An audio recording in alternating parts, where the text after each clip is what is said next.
Are you looking for a good book? Then let's talk. Books and Authors is the book show on Futures Television. We bring you the best authors on a variety of genres. There are so many great books out there, so where do we start? Leave the digging for us. You can watch Books and Authors every Monday, Wednesday, and Friday at 2 p.m. Pacific. Hello, and welcome to Books and Authors, the book show on Futures Television and on Radio Futures. I am Rom Gayoso, your host. Today, we're talking about customer-driven change, Bud Taylor's latest book. First and foremost, thank you so very much for your being here with me and my guest today. I know your time is very important, and I'm the guy who will make sure it is invested wisely. Remember, if you're watching this show via Futures Television, the home of the future on television, or listening to the show via Radio Futures, the wave of the future on the radio, you too can be part of the conversation. This show airs on television every Monday, Wednesday, and Friday at 2 p.m. Pacific. This show is broadcast via Radio Futures daily, also at 2 p.m. Pacific. If you're not watching us live, please join us on our YouTube channel, and that is IMCI Magazine, where we continue to chat about the topic of the day. So let's get going. And before I introduce Bud Taylor, I'd like to say a few words about him. All righty. He's an executive advisor, global management consultant, keynote speaker, and book author. In fact, today we're talking about his latest book. He writes about a variety of business topics, and among them, customer-driven change, innovation, and organizational change management. Well, without further ado, let's welcome Bud to the show. How are you doing today, Bud? I am just excellent, Rom. Glad to be here. Thank you so much for your taking the time to be here with me and the audience. So many questions, so we have to get started somewhere. And Bud, I'm so sorry. I hope I didn't do too bad of a job at the introduction. I hope I didn't botch it too much. Could you please say a few words about yourself and your journey? Sure. You did a great job, by the way. The journey, really, I'm a Canadian citizen. I moved to the United States. I moved to Dallas in 1995. I was naturalized as an American citizen in 2002. I've had an extensive career in consulting and managing consultants. I worked for places like Deloitte, where I was a partner, Ipsos Research, and also Willis Towers Watson, which are very large and well-known firms. I am in executive management globally. Generally today, I just advise executives. I've worked on all ranges of clients, from startups to family-owned businesses, medium-sized businesses, and marquee global companies that you would know, like Whirlpool, Toyota, Sony. And I spent 2.5 years working with Korea Telecom. So I have a pretty broad range across the world. I consult in strategy, innovation, organization, executive development. That's basically what I'm up to. So what I like about your work and the books you write and the articles is that because you've been in so many different countries, you have this global perspective. Whereas most of the time or more often we struggle because we kind of have this tunnel vision and say, well, this is how we sit in the US, or this is how we sit in Canada or elsewhere, versus your experience being so many different countries. It allows you to have this multiverse before the multiverse Right. perspective, so you can approach the issue with different sets of eyes. And I think this is what is really key here, is trying to understand, or look in the world through different lenses. And I think you do an awesome job at that. So let's talk a little bit about your book. Let me pull it up again. So it's Customer-Driven Change, What Your Customers Know. It's an award-winning book, right? Can you tell us a little bit about the book? What was the idea of the book? Rom, just let me play off of what you just said about culture, because that's so important. It's the thing that I really enjoy in my work. My work is very Let's go diverse. there.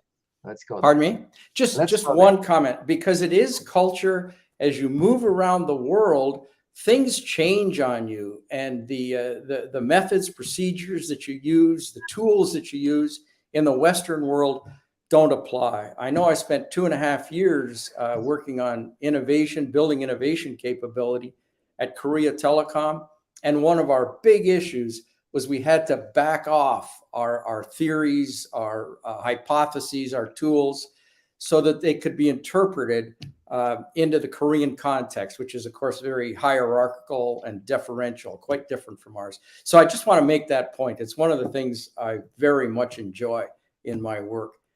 In terms of customer-driven change and the idea behind it, the idea is simple. It's in the title. I like to work where customers are driving the change within an organization. Often I get involved in organizations and a new manager's come in with a new mandate, or a board is structuring a new mandate. And oftentimes it becomes very internal. And I take them to the perspective of the customer. Every business has been built because somebody had a great idea of a new product or a new service. As time goes on, our organizations get built not to serve the customer the way they did at the start. So I try to refresh where people have already been.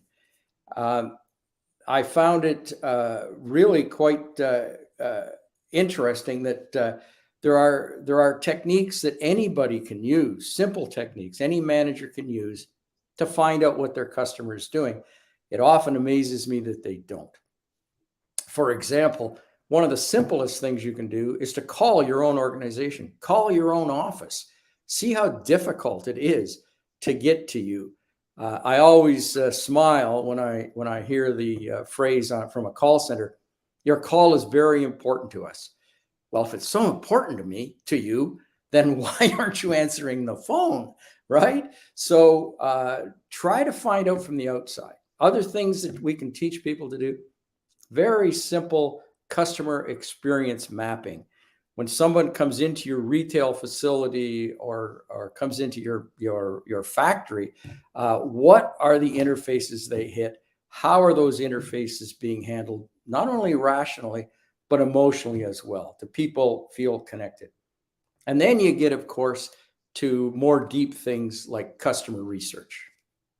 So, but it's very interesting. So, my entire career, I worked in large manufacturing organizations, and the cultures were, they were engineering cultures. So people Correct. need things, and most of the people thought, make it, and therefore they will buy it. And there's this massive disconnect between what we wanted to make and what people wanted to buy. And then of course you hear voice of the customer, but people are so detached. I mean, they're all delusional about their own ideas, that people are often disconnected. And I think that's an important aspect of your job, is to kind of how to go back to the, and you said that so beautifully, how to go back to the original idea where we were supposed to there was a need in the market, and Yes. fulfill the need. In your experience, does this plague just the very large organizations, or does it happen over time with the small and medium businesses as well? Oh, I've seen it everywhere. If you just talk about small business, one of the things I find about small business, like let's say it's under 50 million, or family owned businesses, right? I've done a lot of work there. People develop a business for a lifestyle. They've got their golf club, they've got their car, they've got their nice house, and they want to just keep that and keep that safe.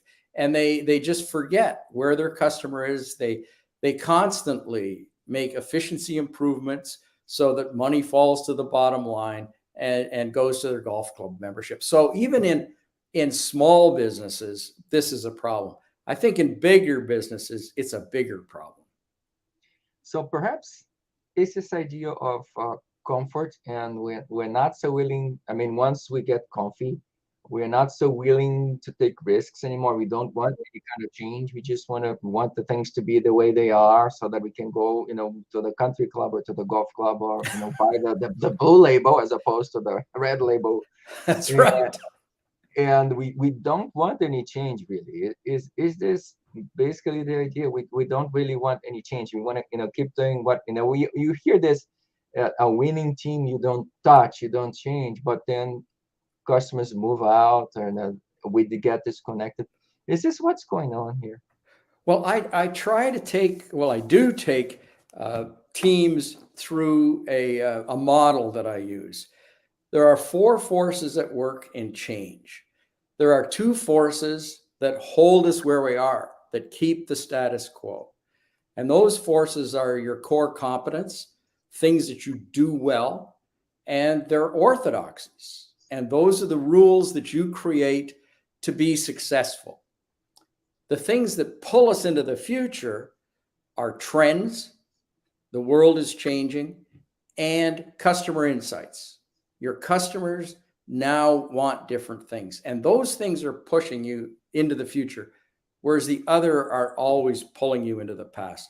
So it's getting people to understand the dynamics of that framework, because if you move to change too quickly, you just end up in chaos. And if you stay away from change and don't move quickly enough, you end up being disconnected. So understanding those dynamics is fundamental to change. That's one of the reasons why I really wanted to talk with you, is because you get so philosophical at times, and the way in which you explain things. So this tug of war between the present and the past. Yeah. So what we try to hold on to this idea, and we try, maybe we are at fault because we kind of hold the company to those standards, to those orthodoxies, as you said, and we are slow to detach from them. We don't really want to detach them. We want to kind of milk the cow as long as we possibly can. But I like the way in which you have played with words, and you explain it really, really well. I have a different kind of comment and a different kind of question. So Professor Passo says, a lot of the companies love to talk about innovation, right? Everybody loves the innovation, but they don't realize it. So it's easy to talk about innovation, but it's hard to get there. And you're saying, we have this tug of war between the past and the future, and we're just mouthing it off. We like innovation, but we don't really want any change. So what are the main reasons, in your opinion, why we don't really get there? We just talk about it. Are we not willing to make the sacrifices or the changes, or are we so, I will use the word, chained to the past, and we so much like going to the golf course and the club membership, that we don't want to do anything with potentially could harm that? Is that what's going on here? I find innovation, and I've worked innovation around the world for the last 10 years, and it excites me. It energizes me. Innovation is all about ideas. So how do you generate those ideas? And there are methods to do that using the framework that I just discussed. Actually, we say that innovation without insight is malpractice. So if you can't bring insight to the table, then you're just daydreaming in a gymnasium. So by crashing those insights, you can get new ideas. I tell people I play golf, and you think of looking down at your golf club and you think of video, which is everywhere. Well, someday they're going to put a video on the head of your golf. Two ideas brought together, innovation. Why don't people innovate? Why don't they get where? Well, first of all, we've had a lot of success. I've had a lot of success in innovation in places like Whirlpool. Altria was a big success, Korea Telecom. But the places where innovation doesn't happen, it does get dragged into the past. We can build innovation capabilities in companies. You can look at successful people like Michael Dell, and they do things differently. They network, they talk, they challenge, right? They're always looking. Elon Musk, right? always looking for something out there. Those are natural innovators. But we can build innovation into an organization.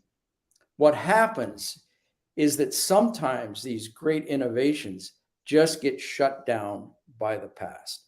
I'll give you one very, very simple example. We were working in a company, and the service reps. So when your service rep came to you, there was no name or phone number for the service rep. There was the company brand and the company call number.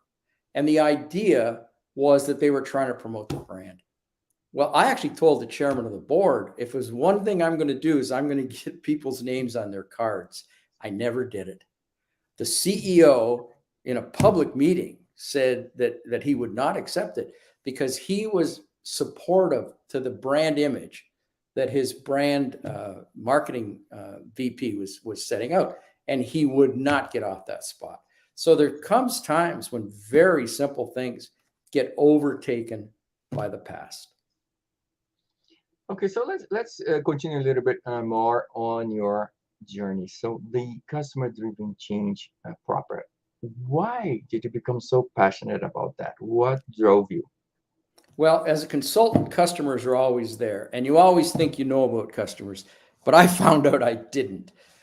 In the early 2000s, I was hired by a company that did customer loyalty research. I'd never heard of it. The founder of the company wrote a 400-page dissertation on the mathematics, the statistics, the research, the modeling behind how to understand customer loyalty. You can measure customer loyalty. It's basically understanding whether they will advocate for you, buy your product, and extend your product. What you have to look at are the antecedents, the things, the inputs, the touch points, the call center, the retail, the pricing, account managers, sales reps, whatever the customer touches. You can collect data on that, and then you run this data through a structured equation model, which I never did. I watched it in fascination. And it looks at rational and emotional connections of those touch points to the measurement. And then by running the data back and forth, you can find the most effective route from how you touch the customer to increasing customer loyalty. And what we find is that oftentimes people believe they're doing something to create loyal customers, and actually it is meaningless, and there's something that they're neglecting, which really drives that equation. Okay, so let's talk a little bit about the business case, right? So can you give us a few examples of someone or some entity that actually did change well? Sure, that's always, and I'm always cautious on this. Do you remember the book?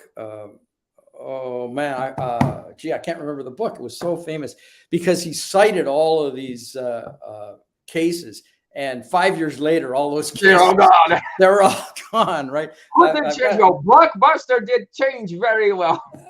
Well, that was exactly what innovated, right?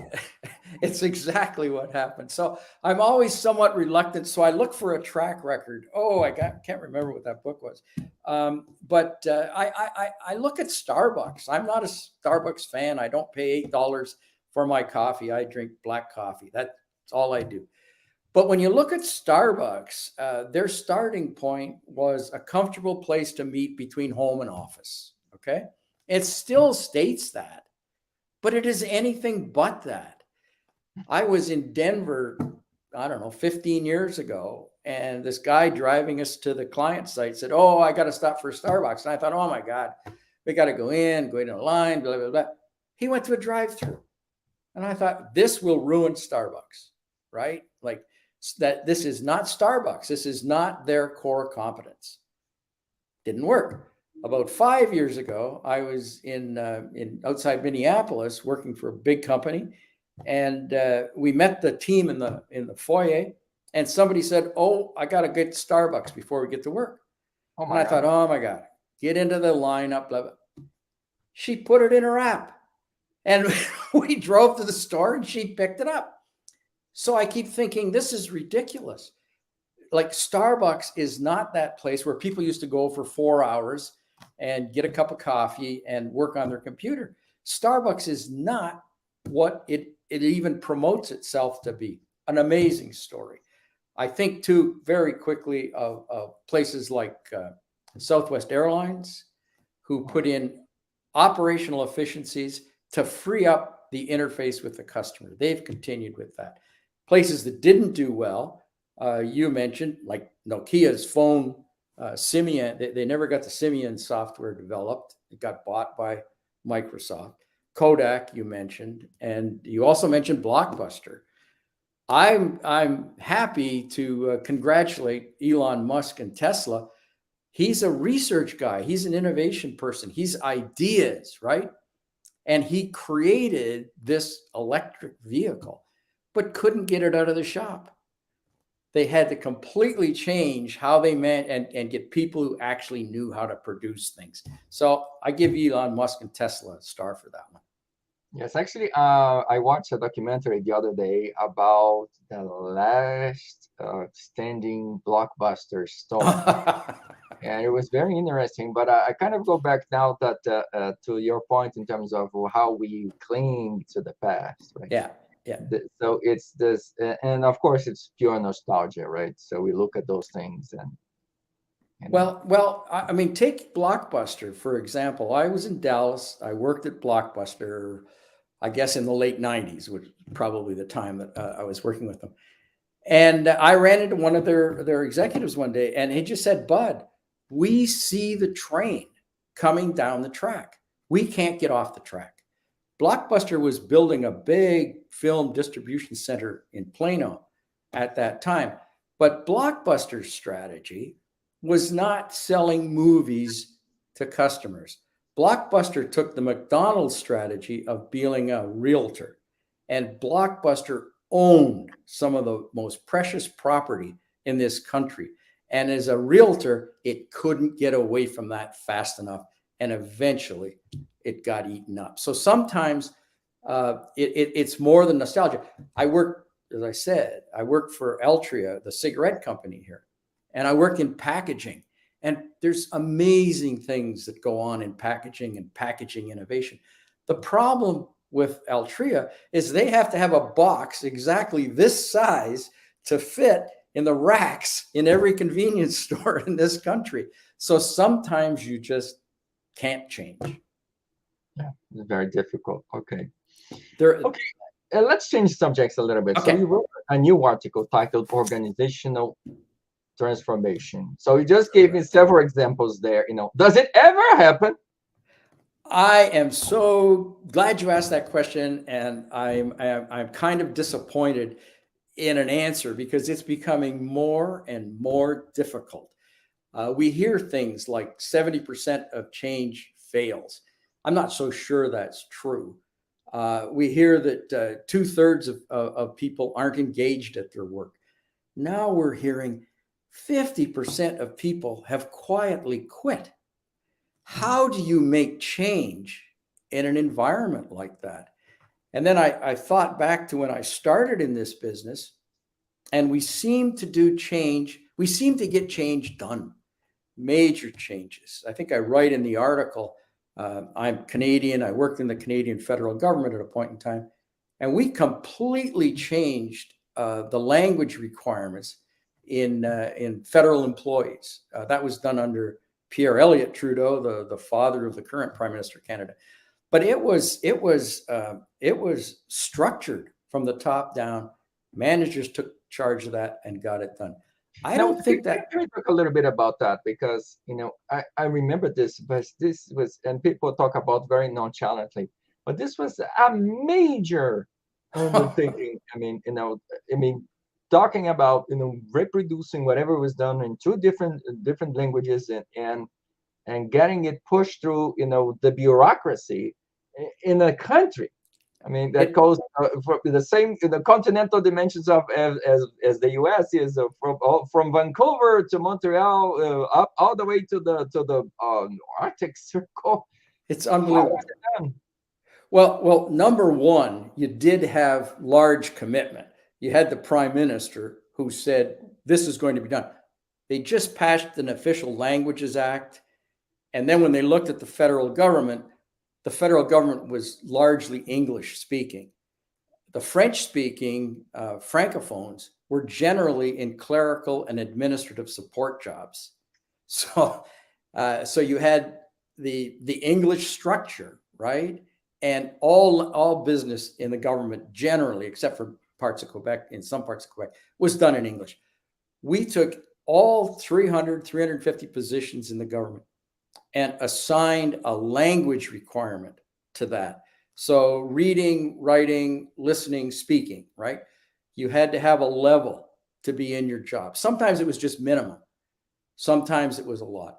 And that, if you didn't meet your language requirements, your career had just changed, because you could only move to a job where you met that language requirement.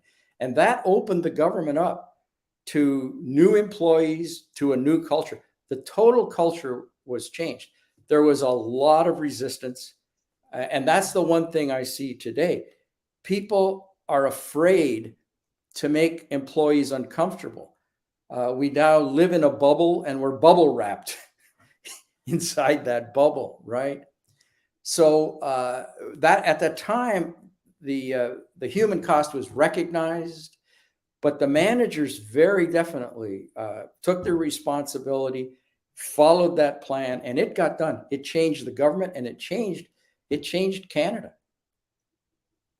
Oh, I think you brought equality, right? Equality of opportunity, right? There's so many things out there. And while you were talking, I was thinking about, well, let's think of Switzerland, which has 4 different languages in there, right? Including Romansh. But then let's talk about a place like India, where there's a multitude of languages, right? And people struggle to get ahead. They don't speak the lingua franca, or the language. Right. But if you have a government entity that makes space for people, or at least does not discriminate against them, but if we are in the position where we can make space for others who speak, the same nation but speak different languages, if we can allow them to work and to grow, I mean, they can only prosper. So overall, this is positive for a country, not negative. Although it's challenging, it's difficult. I mean, learning languages is not easy. I think it's a lifelong journey, isn't it? It really is. When we started when I started in the federal government, there was a journalist in Montreal. He wrote for the English newspaper. I think it was the English newspaper. I can't remember. But anyway, he wrote, "Why is it when I come to work, I have to hang up my coat and my language at the door?" Mm-hmm.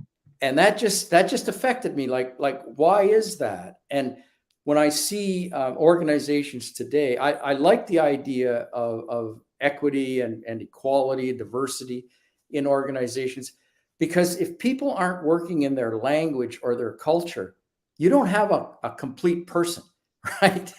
You've hired somebody who isn't totally there. So allowing people some freedom of culture, and particularly language at work, brings out more in people.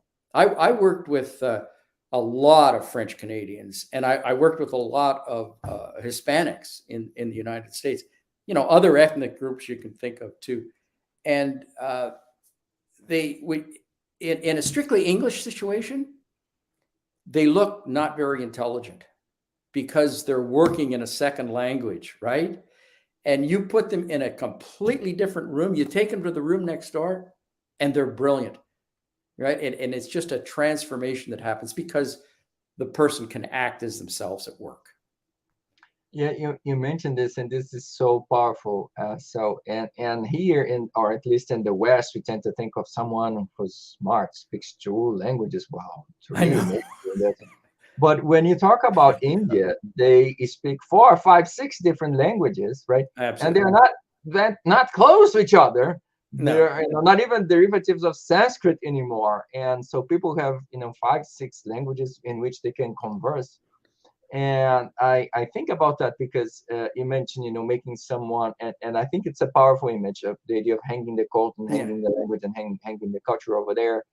But nowadays, I think we have to make an even bigger effort to make the places all inclusive. I mean, it's ethnic diversity, age diversity.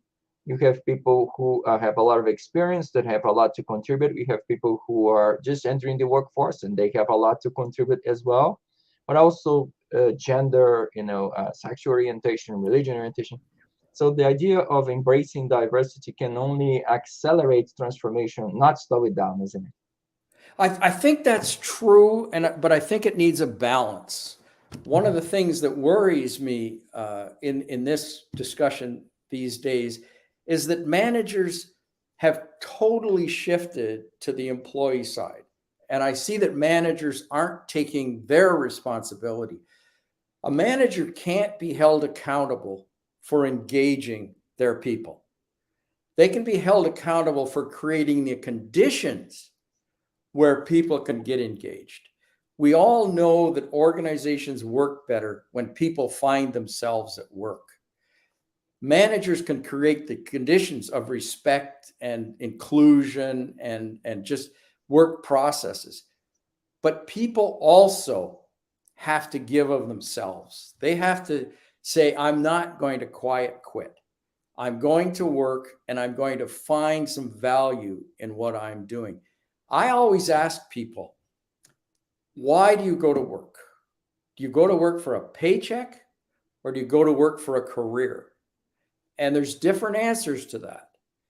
If someone goes for a paycheck, then they're going for transactional. They can remote work in Seattle, but they can also remote work in Saigon, right? Like that transactional job can be removed. If you're going to work for a career, you do different things. You do show up in the office. You do talk to your boss. You're available to your boss. You politic, right? So I think that managers have kind of lost perspective today. I wrote, a friend of mine, we put together, this book, Engaging the Workforce. Okay. He's a friend of mine from Cyprus. And what we find in the research is that managers have gone just too far in the give and not far enough in taking responsibilities to create ways that people can get engaged. You have to come back because I think that's going to be an entire hour to talk about that book. But let's remain on this topic of engagement and also this resistance to change. Why is it that people resist so much? What kind of best practices, BKMs, strategies, tips and tricks you could offer to help facilitate change implementation? How can we, is it increasing the engagement? In your perspective, in your experience, what helps? In my book, I say the number one reason that change fails is because we're working on the wrong thing. If you're going to make a change, be sure you can do it. Oftentimes, change is running away from the present.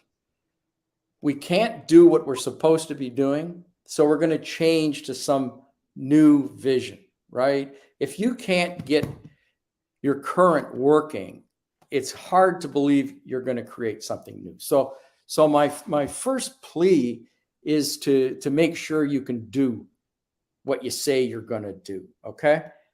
You got to be able to do what's possible.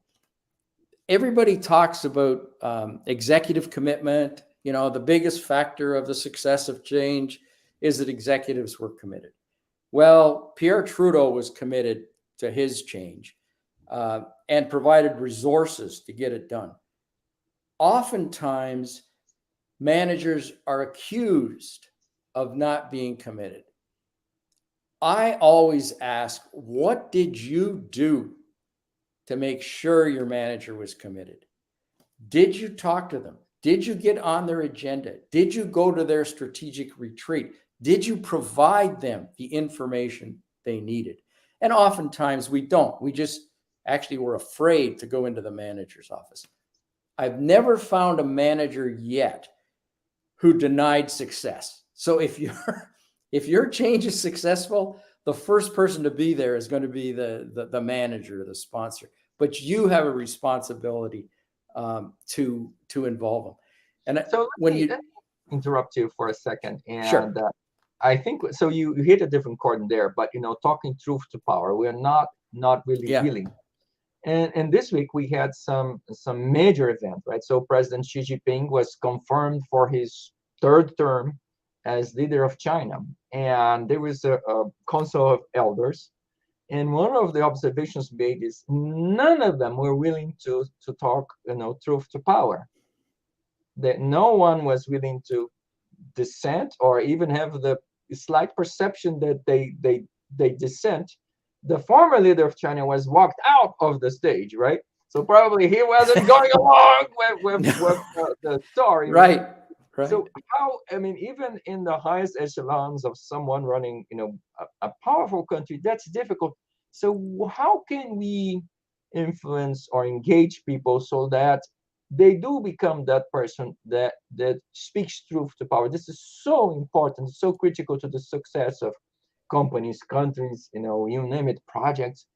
What can we do? Is it, how do we engage these people, or the ones that would be willing? Most are not. But how do we engage those people and say, well, it's okay for you to say, I don't think your lime green carpet goes well in the living room. How do we get those people to say that? Well, first there's a judgment there on what is truth, right? So your truth may not be the boss's truth, but where I've seen that work, where it works well, believe it or not, is in the military. I've had experience in the military, and I have seen such violent arguments in the military where a captain is dressing down a general because the general doesn't understand the expertise of that major, right? And then, but when it's all over, they say, okay, you had your say, but we're going to do it my way anyway. But just violence. I talk to management teams about trust and tolerance. If you can't build trust and tolerance, you're not going to speak truth to power. If people just don't trust people. The other thing I see is that there are some amazing people, and I would like to study it sometimes, but I've never had the chance. But some great managers, you think about, and you ask me questions, I can't, but I think about, there was a dress designer from Italy who was just totally crazy, but his second in command, right? He would tell that guy, you are crazy. This is not going to work. And he would get it under control, right? And the other guy would believe him so much because he'd always helped out.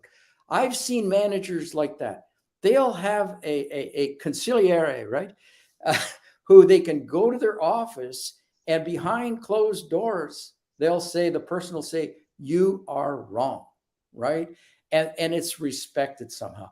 I really don't know. I was in a meeting once, very big meeting, and this chief marketing officer said, we've had this problem, and I told my people to go away and give me an answer, and they gave me an answer which was useless. He said, I solved the problem like that. Why can't our people be more like that? And somebody in the room said, well, because you've trained them for 30 years not to be like that, right? You've trained them on rules and processes and procedures. So when we give you an answer, it's going to be the answer you've given us. It's very, very difficult, which is why when leaders change and managers change, new ideas, they're not new ideas. Ideas just seem to come to the table for a while until they get structured.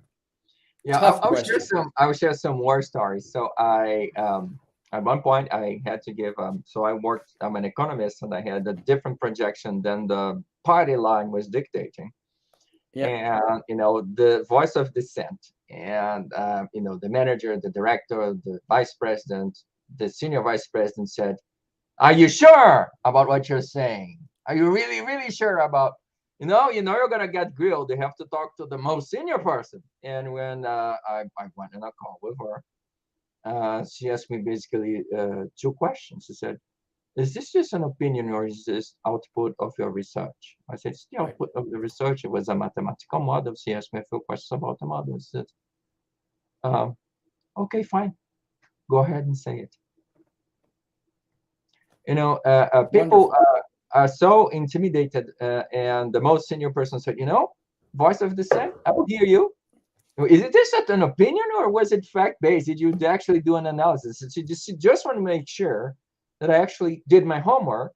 Yeah. And once she realized I did my homework, she said, go ahead and say it. You can say it. But people, especially the middle management, so they intimidate, coerce, and to a certain extent that people are afraid to talk. And I think it's so important.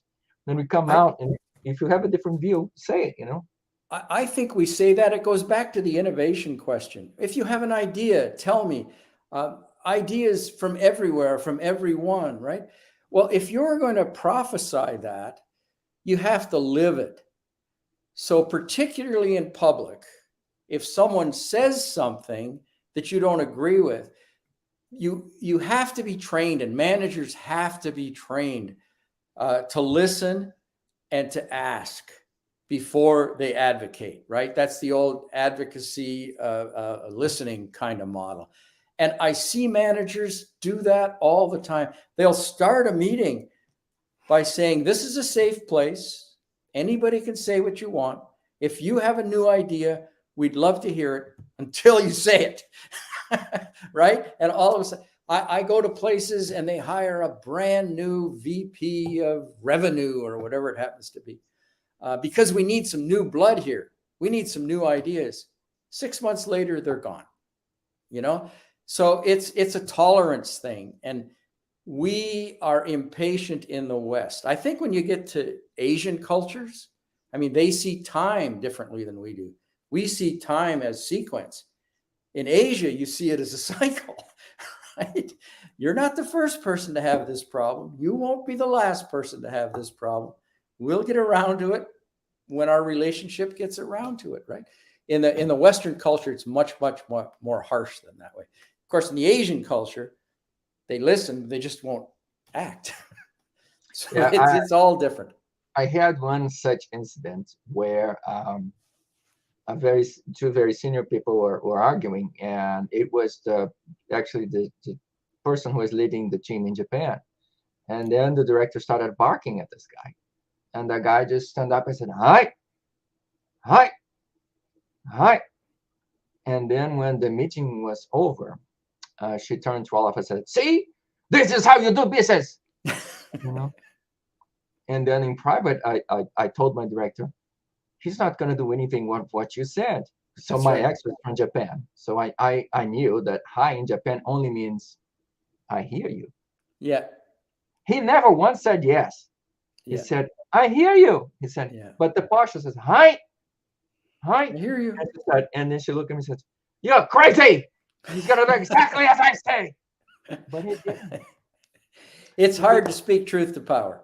It is, but I told her, look, he's just saying I hear you. It's just no, That's it. It is amazing how, and especially in someone like you that had the experience to go across so many different cultures, right?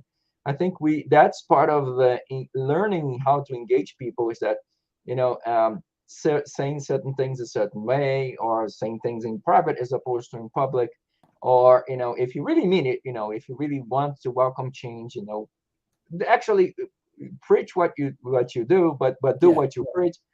And I think that's part of the drama, because so many empty words are thrown into the wind. Like, we welcome change. No, we really don't. We want everything to be exactly as it was before. And it's very hard. But the people that I run into that actually do welcome change, they are very successful. That's across the board. And that's one of my teachings. I take examples of people, like a Michael Dell. And they are successful. I don't take Steve Jobs. He is not my mentor. Steve Jobs was very much, I know what the customer needs. I think we've talked about this before. When the iPad came out, he was asked, what's it for? And he said, I don't know, right? People will figure it out. Because at that time, it was simply there was no creation. It was just simply receiving back, 2010 or something. And, people figured out what to do with an iPad. So Steve Jobs sometimes, I mean, he'd be difficult to speak truth to that power. Yes, I heard war stories about him, but it really doesn't take a whole lot to engage someone. So I will share another story with you. And so I was then working for Boeing. I worked for Boeing for a few years, and I got sick. So my manager didn't ask how I was feeling. The director didn't either. The executive director came to my desk, said hi, and I thought, well, is there anything you need? He says, no, I just want to check on you. That's You nice. know what? You know what? I admire this person to this day because he didn't, Yeah. it wasn't a work thing. It was just that actually he cared. Yeah. I mean, if you Yeah. can set, I'll say company policy is thou shalt ask Yeah. someone how they're feeling, right? You can even state that, but you can see it when it's not sincere. But Right. the real leader, the person that puts others, or thinking of others in front of him or herself, that person, you can spot that person in a crowd. Yeah, and that gets to another fundamental: what's management and what's leadership, right? That's a leader at that point in time. They're taking an emotional route to you. A manager is going to be more about plans and strategies and mechanics and get your job done, whereas a leader is going to step outside. And that's where we get this discussion these days about things like emotional intelligence and how do you engage people and involve people. Those are two different personalities, right? And we all have it in us. We can all be trained or educated in us. And what I find, people get things confused. We're told so often to be these leaders and these empathetic managers that it gets in the way of accountability. And sometimes when managers are acting as managers, they feel bad because they're not being empathetic. We have to understand how to balance these two roles when we're at work. Yeah, that's certainly kind of difficult. Now, organizational change is certainly very difficult, right? Luckily, you have quite a lot of experience with this exact same topic. So what is your advice for those who are really just starting out and they struggle to get change implemented? What's your advice? I think we've covered a lot of that. I think you do have to know where you're going. It has to be achievable. You have to have a vision. I talk about an aiming point, which is different from a goal, right? Like, we're going west and we're going to get to San Francisco, but that's not, we're going west. That's our goal. There are intermediate, I think successive approximations is something that people have to work on when they change. They have to look at something and be happy when they achieve something that looks like you're going in the right direction. Then you modify, you change, you take more successive approximations. It's a platitude that you have to get people involved, and I agree with that.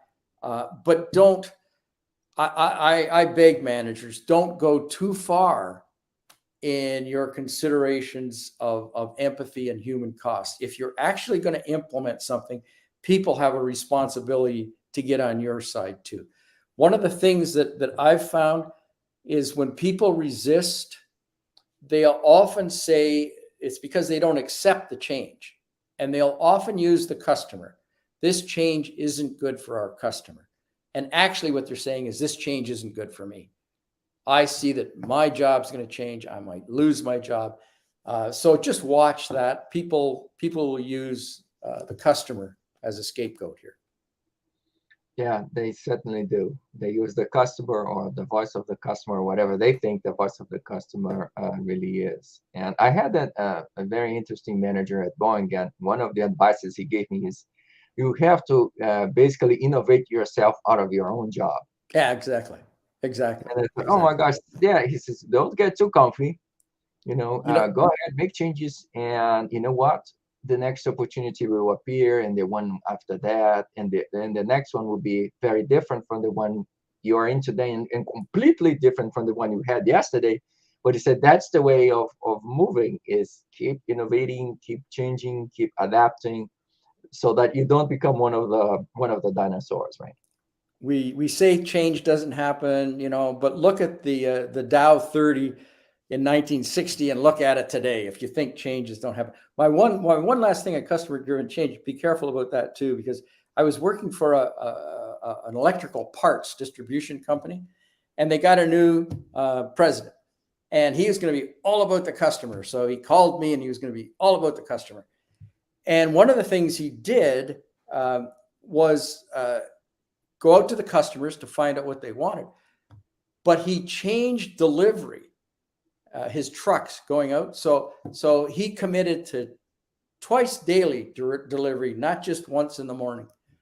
And he went to talk to one of his customers, and the guy finally said, like, if there's one thing you could do, get rid of the 2 times a day delivery. It's driving us crazy. He says, every time you do that, I got to put a new crew on the loading dock. I got to get this stuff restacked.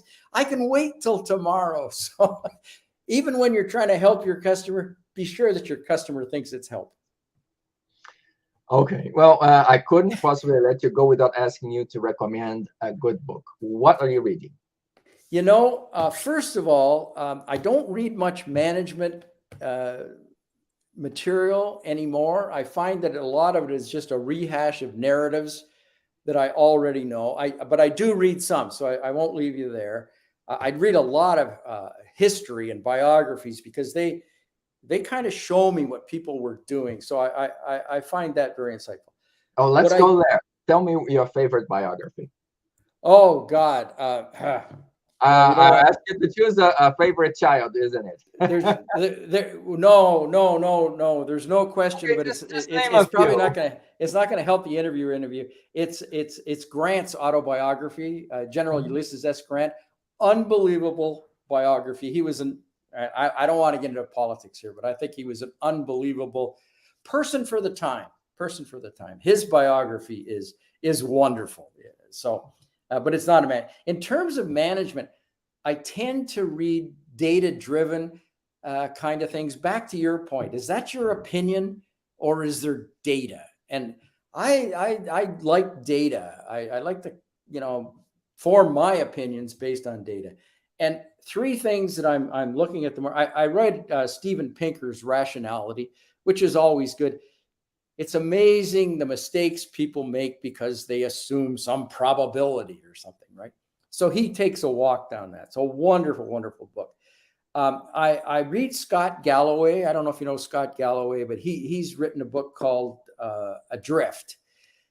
This is my current trend that I'm into, is the malaise of men, young men, particularly young men and older men. When you look at gun violence in this country, most gun violence is suicide, and most gun violence is old white men, because they've lost meaning in their life. Scott Galloway looks at that, and I think looking at young men, Richard Reeves has a book out of boys and men.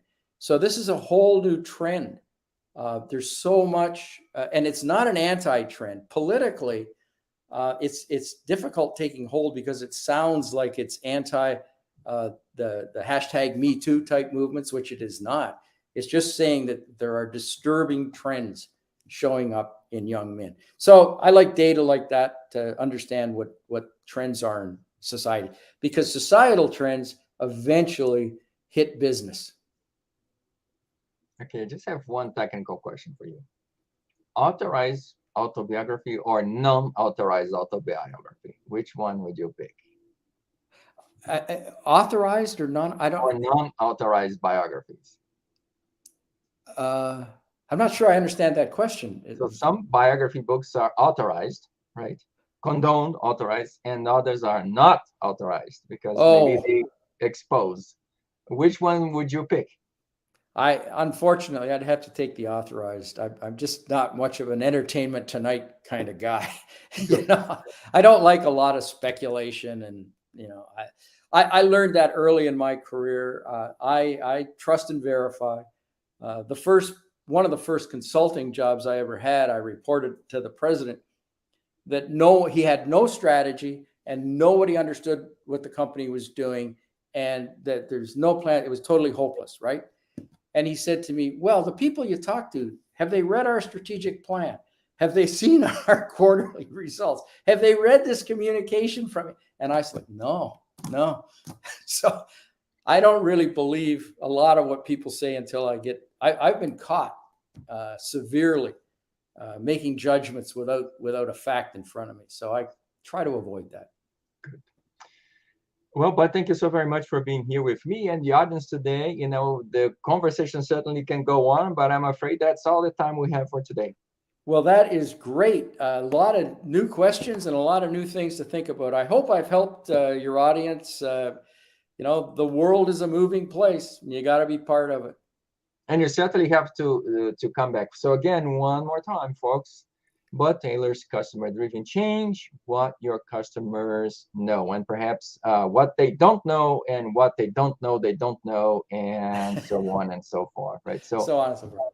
So thank you so much again, Bud. It was wonderful. I hope you can return. And by the way, folks, feel free to continue to submit your comments and questions too. But I know where he is. I will go over and find him and ask him a question. So this conversation will continue on our YouTube page. Feel free to leave comments and questions for Bud. I'll make sure it's read and presented to him. If you're listening to us via podcast or watching us, as a recording on Futures Television or listening to the show on Radio Futures, again, you too can be part of the conversation. Just visit our YouTube channel and leave a comment. I will make sure it gets to Bud. And please don't forget to share and like this video and subscribe to our channel. I am counting on you. Again, it's time to say our goodbyes. I just want to remind you again, we are Mondays, Wednesdays, and Fridays via Futures Television on Apple TV and on Roku TV. And we're daily on Radio Futures at 2 p.m. Pacific, which is 5 p.m. Eastern. And of course, bi-monthly on the IMCI magazine, actually, Bud's new article is going to be presented there. Again, Bud, thank you so very much, and I hope to see you again soon. Thank you. You will. Thank you, Ram. Thank you so much. And folks, see you next time in another edition of Books and Authors. See you then.